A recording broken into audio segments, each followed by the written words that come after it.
시외버스 타고 용궁에 들어갔다가 구사일생으로 살아나온 전일성 비구니 스님의 기적. 1971년 신해년 5월 9일 아침 8시경의 일이다. 이날은 경기도 가평군 설악면 희곡리에서 춘천서 서울로 올라오던 3일 회사 시외버스가 청평내 발전소 저수지 청평호 가장 깊은 곳에 물속으로 곤두박질쳐 떨어져서 일대 참변을 일으켰다. 버스가 90여 명이나 되는 승객을 콩나물 시루같이 포개 싣고 가다가 물속으로 다이빙하여 들어갔다. 때문에 81명의 목숨을 앗아갔다. 당시엔 버스 사고가 많아서 경양간에 참사를 낸 일이 빈번하였으나 이렇게도 무참하게 운전사와 차장 그리고 승객이 몰살하다시피 된 것은 그때까지 보지 못했던 큰 참변이었다. 그런데 이 무서운 참변 속에서 남녀 간에 겨우 10여 명이 구출되었으나 모두 중경상을 입었는데 몸에는 아무 상처 하나 없이 살아난 사람이 4명 있었으니 한 사람은 39세 되는 비구니 전일성 스님이요. 또 한 사람은 서울 거주하는 남자 24세 유도사단의 안기현 씨요. 또 한 사람은 출생 후 70여일 남짓한 아기였다. 아기는 포대기에 쌓여서 엄마 품에 안겨 있는 것을 일성 비구니 스님이 안고 나왔는데 나오다가 놓쳤는데 포대기에 쌓여 있어서 물 위에 둥실둥실 떠다니는 것을 구조원이 구출하였다.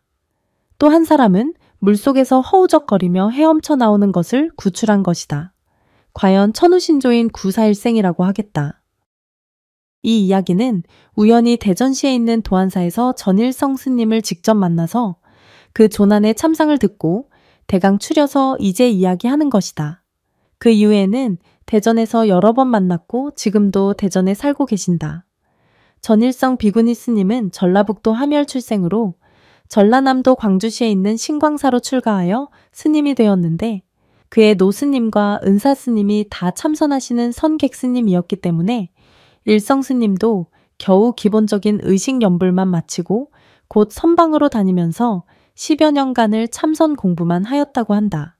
그런데 그 스님이 가평군 설악면에 있는 향원사의 초청을 받아서 부처님이 오신 4월 8일에 봉축 기념법회를 치르고 그 달이 부처님 오신 달이니 기념방생을 하기로 하고 준비차 주지스님 대신으로 설악면에 나가서 그 살인버스를 타게 되었는데 바로 운전기사가 앉은 뒷칸의 자리를 잡고 앉아 있었다는 것이다. 버스를 탈 때부터 초만원이 되어서 불쾌하였으나 그렇다고 비좁은 데서 다시 해치고 내릴 수도 없고 하여 그대로 타고 가게 되었다는 것이다.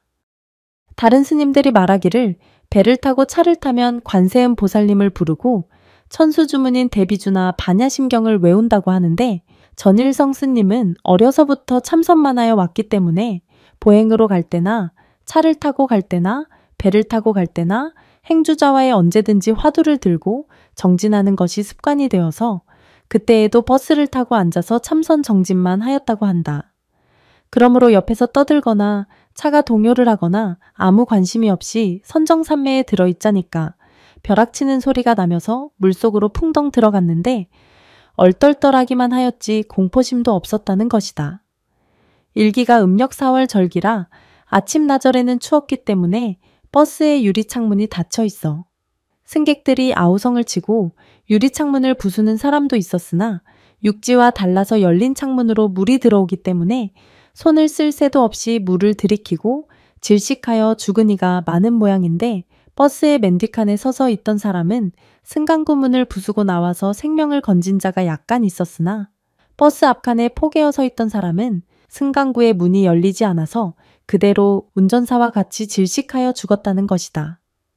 그런데 전일성 스님은 유리창을 부수고 나온 일도 없이 자신도 모르는 사이에 옆자리 어머니가 안고 있는 아기를 안고 나와서 10길이나 되는 물속에서 솟아올랐는데 물속이 환하게 보여서 용궁과 같았으며 입을 다물고 있었기 때문에 귀와 코 속으로 물이 좀 들어갔으나 큰 고통을 모르고 물 위로 불끈 솟아올랐다.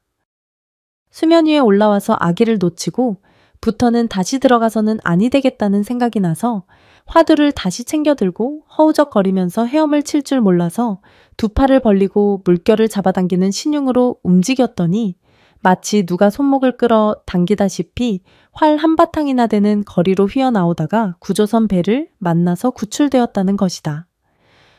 육지에 나와서 다친 곳이나 없나 하고 몸을 살펴보니 털끝 하나 다친 데가 없었다. 다만 기운만 차릴 수가 없었다. 이것은 마치 불보살님이나 금강신장이 신통으로 추락버스의 유리창을 열지 않고도 그대로 신비하게 집어내서 살려준 것만 같았다. 한편 일성스님은 구조원들이 병원으로 가자고 하였으나 일성스님은 아무데도 다친 곳이 없는데 무엇 때문에 병원으로 가겠습니까? 하고 향원사 절에 통지나 하여 다른 승복이나 갖다 달라고 일러서 법복을 갈아입고 구조작업을 보고 있었다. 잠수부들이 조난자의 유해를 건져내서 노변에 늘어놓았다. 마치 가을 김장때에 배추나 무를 뽑아 늘어놓은 것 같았다.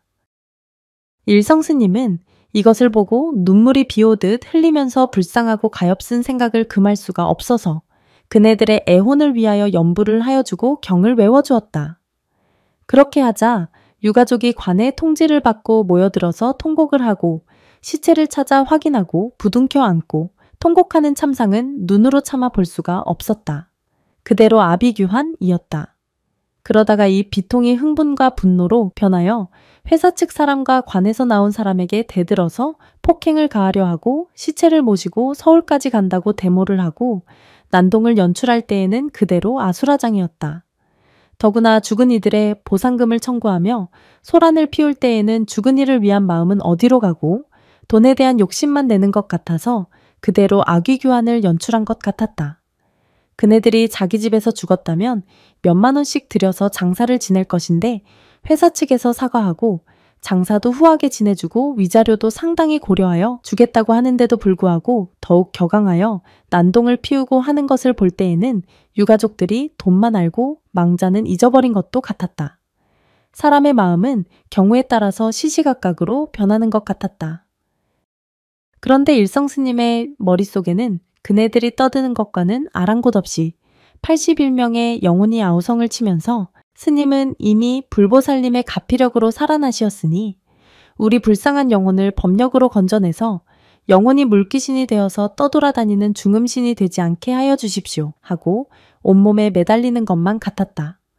그래서 스님은 책임이 크고 몸이 무거워지는 것 같아서 내가 여러분의 49제를 바로 이곳에 와서 잘 지내서 천도하여 드릴 터이니 그리하시오 하고 다짐하고 일구월심으로 그들 망령의 49제를 지내주기로 결심하였다.